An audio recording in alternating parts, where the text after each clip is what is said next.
Hey guys, welcome back to Emily's YouTube channel. My name is Mira, and I will be going over the literary term allusion. I brought out my Call of Duty mic for this, so get ready. Allusion is an implied or indirect reference, typically short, to a person, place, thing, event, or other literary work that the reader is presumably familiar with. This allows for the reader to put a lot of meaning or significance into one word or phrase. It's a way to add more depth into a subject without a lot of words. One drawback of allusion is that it is only as effective as it is recognizable. The effectiveness of allusion comes from the reader being able to recognize and interpret the reference made. If the reader doesn't get the reference, then it loses its significance and can be confusing. Going into some examples, here's an excerpt of Romeo and Juliet, because I'm sure that was our favorite thing to read freshman year. This is the part where Romeo whines about Rosaline not being into him. Well, in that hit you miss, shall not be hit. With Cupid's arrow she hath Dian's wit. And, in strong proof of chastity well armed, from love's weak childish bow she lives uncharmed. There are two uses of allusion here, the first being the reference to Cupid. Cupid is very well known as being a god of love. He uses his arrows to make people fall in love.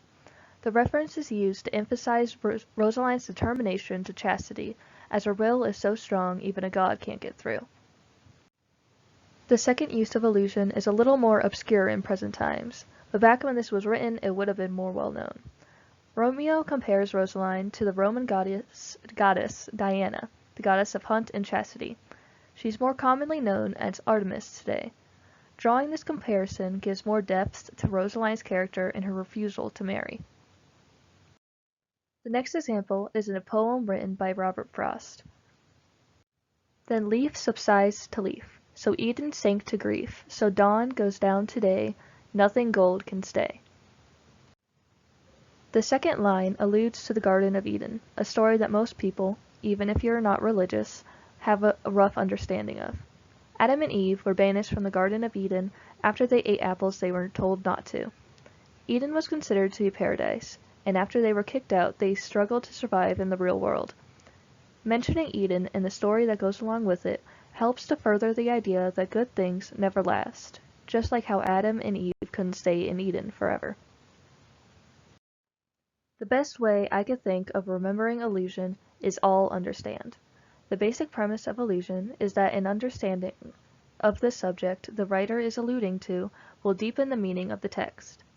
If they don't recognize the reference, it loses its intended effect. So when a writer uses an allusion, they are assuming that all understand the reference that is made. Alright, that's all I have to say about that. I hope you feel bathed and enlightened. Make sure to subscribe to Emily's YouTube channel as she's about to hit that big 10 subscriber milestone. Alright, bye.